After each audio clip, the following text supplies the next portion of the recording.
will be wide-ranging, everything from the war in Ukraine, probably climate change. I'm sure that's on the list. Why does the word high stakes combined with Biden really concern me? That's an interesting theory. You know, Kennedy, he mentioned Newsom. Newsom met with Xi. It was the first time leaders in our country. Isn't that embarrassing? Yeah, he's ghosting our president because he knows what the mainstream media won't acknowledge in this country. And all China does is they just wait out the next president. As if Broadcom is a $400 billion company, and the entire global merger is being held up by China. When I left the Trump administration, China was on notice. They had just been designated as committing a genocide, which is what they're doing to the Uyghurs. And I can't get out of my mind that Alaska meeting, you may remember, with our top diplomats. I knew you would know about it, where China lectured us about Black Lives Matter. And they don't look like they're going to in the future. China, Joe Biden, and high stakes. Let's all hold our breath.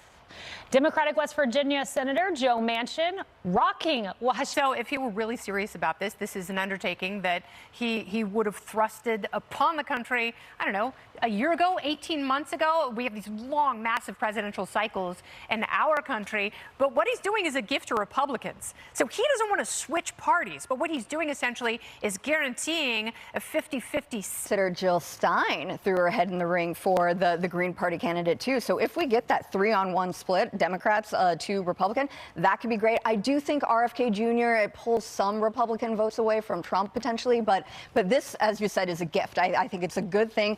Remember in 2020, Trump won West Virginia by almost 70%. Meanwhile, John Tester holding his breath, Sherrod Brown holding their breath. You only need 1 or 2 Senate seats to flip. I know. I think that vote is being sliced and diced by these people who are throwing their hats in the ring. You know, we talked a lot about how there were so many Republican candidates only a few months ago. Now look at all the Democratic candidates. What's going to come out of this? What's going to happen? Choice on that outcome. And I think that's something to pay a lot of attention to. Watch how the Democrats already pushed RFK aside in that process.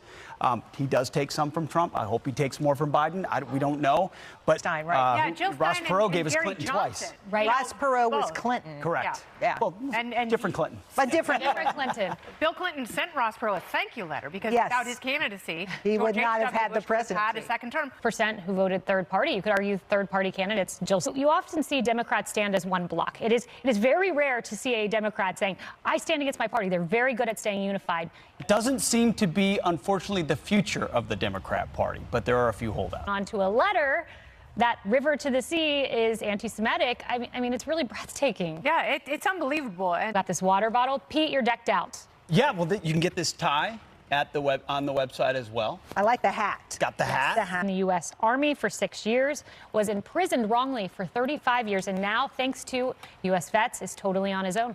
God bless him. He has an incredible story. You know who else has an incredible story? My friend Pete Hegseth.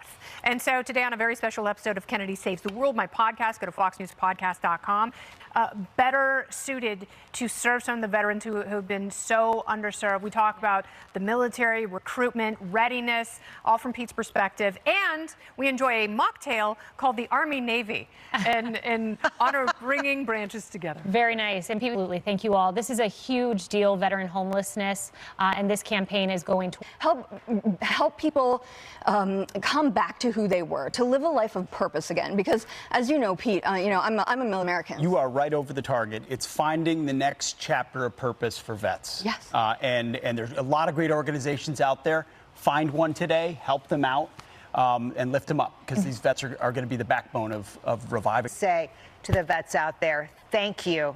Thank you for your service. We honor you today and every day. Thanks to everyone, especially our veterans. Now here's America Reports.